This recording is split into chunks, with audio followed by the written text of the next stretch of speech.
नमस्कार, मैं हूं विजयश्री और स्वागत है आपका सियासत नगरी में। प्रधानमंत्री नरेंद्र मोदी ने एक बार फिर कांग्रेस पर सीधा हमला बोला है, लेकिन इस बार उनका वार कुछ अलग है। उन्होंने एक ऐसा सवाल उठाया है जिसने राजनीतिक गलियारों में हलचल मचा दी है। अगर कांग्रेस को सामाजिक न्याय की इतनी चिंता है तो वह कभी मुस्लिम जातियों की बात क्यों नहीं करती। महाराष्ट्र में 76 अरब रुपए की परियोजनाओं के शिलान्यास कार्यक्रम के दौरान पीएम मोदी ने यह बयान दिया, जिससे बीजेपी की राजनीति में एक नए बदलाव के संकेत मिल रहे हैं। यह बयान कांग्रेस की धर्म और जाति पर आधारित राजनीति पर सीधा प्रहार माना जा रहा है। वीडियो कॉन्फ्रेंसिंग के माध्यम से इस कार्यक्रम को संबोधित करते हुए प्रधानमंत्री मोदी ने कांग्रेस पर तीखा आरोप लगाया कि वह हिंदू समाज में जातिगत विभाजन पैदा करने की कोशिश कर रही है। उन्होंने कहा कि कांग्रेस ने एक साजिश के तहत हिंदुओं को जातियों में बांटकर सत्ता पाने का फॉर्मूला बना लिया है। हरियाणा विधानसभा चुनाव के परिणामों के बाद पीएम ने कहा, कांग्रेस ने एक जाति को दूसरी जाति से लड़ाकर चुनाव जीतने की रणनीति बना ली है, लेकिन अब लोग कांग्रेस की इन चालों को समझ चुके हैं। पीएम मोदी ने कांग्रेस पर हिंदुओं के बीच नफरत फैलाने और समाज को बांटने का आरोप लगाया।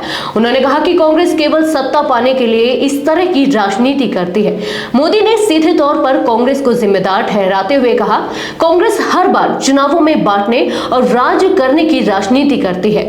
यह पार्टी समाज में नफरत की आग भड़काकर सत्ता तक पहुंचना चाहती है। मुस्लिम समुदाय को लेकर कांग्रेस की चुप्पी पर सवाल उठाते हुए मोदी ने कहा कि कांग्रेस कभी मुस्लिम जातियों की बात क्यों नहीं करती। उन्होंने कहा, क्या आपने कभी सुना है कि कांग्रेस का कोई नेता मुस्लिम जातियों के बारे में बात करता हो? जब हिंदू समाज की बात होती है तो कांग्रेस जातियों के आधार पर चर्चा शुरू कर देती है, लेकिन मुस्लिम समुदाय पर बात आते ही कांग्रेस के नेता चुप हो जाते हैं। पीएम मोदी ने आगे कहा कि कांग्रेस का पूरा फॉर्मूला ही इस बात पर आधारित है कि हिंदू समाज को जितना बांटा जाएगा, कांग्रेस को उतना ही फायदा होगा। कांग्रेस जानबूझकर हिंदुओं के बीच नफरत की आग जलाए रखना चाहती है ताकि वह अपनी राजनीतिक रोटियां सेक सके। उन्होंने आरोप लगाया कि कांग्रेस चुनाव के समय समाज में जहर घोलने के हर संभव प्रयास करती है और सांप्रदायिकता और जातिवाद की राजनीति करती रहती है। मोदी ने कांग्रेस पर मुस्लिम समुदाय को डराकर रखने और उन्हें वोट बैंक में बदलने का भी आरोप लगाया। उन्होंने कहा, कांग्रेस का फॉर्मूला यही है, मुसलमानों को डराते रहो, उन्हें भय दिखाओ और उन्हें वोट बैंक में बदलो, उन्हें मजबूत करके अपने राजनीतिक हित साधो।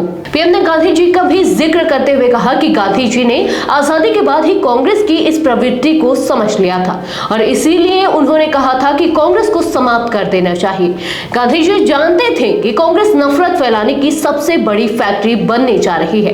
कांग्रेस ने खुद को खत्म नहीं किया, लेकिन अब वह देश को खत्म करने पर तुली हुई है, मोदी जी ने ये कहा। प्रधानमंत्री मोदी के इस बयान ने राजनीतिक माहौल में नई गर्मी पैदा कर दी है।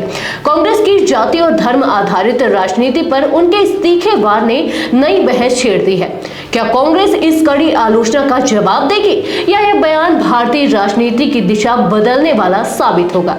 ऐसे ही ताजा राजनीतिक अपडेट्स के लिए जुड़े रहें सियासत नगरी के साथ, जहां आपको मिलेगी राजनीति के हर महत्वपूर्ण खबरें। धन्यवाद।